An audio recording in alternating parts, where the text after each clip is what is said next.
Jelek-jelekan mata uang Indonesia yang rendah, tapi kalian membutuhkan uang dari pelancong Indonesia untuk negara kalian tetap jalan. Lucu. Dengarkan ini.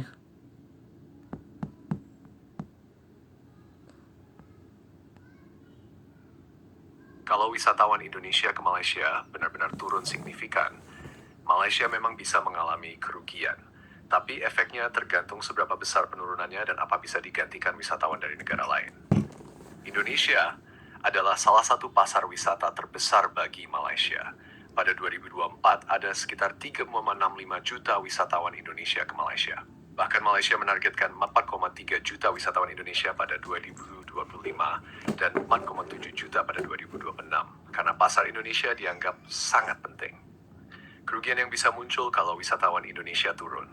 Hotel dan apartemen sewa berkurang okupansinya. Kota seperti Kuala Lumpur, Penang, Johor Bahru, dan Melaka cukup bergantung pada turis Indonesia untuk belanja, kuliner, dan medical tourism. Mall dan retail terkena dampak. Banyak wisatawan Indonesia belanja pakaian, elektronik, kosmetik, sampai kebutuhan rumah tangga di Malaysia.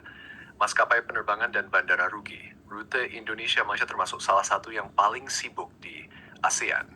Rumah sakit swasta Malaysia kehilangan pasien.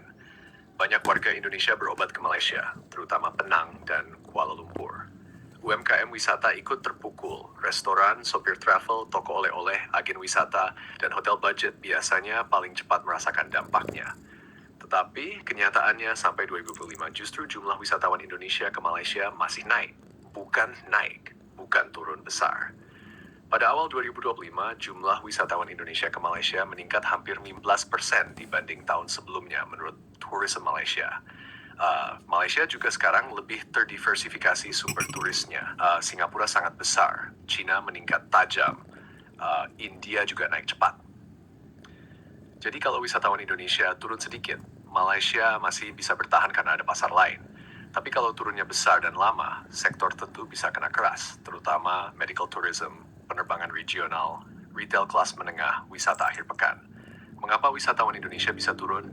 Beberapa faktor yang sering disebut, rupiah melemah, tiket pesawat mahal, kondisi ekonomi Indonesia melambat, orang memilih wisata domestik, persaingan Thailand, Vietnam, Jepang, pajak dan biaya perjalanan meningkat.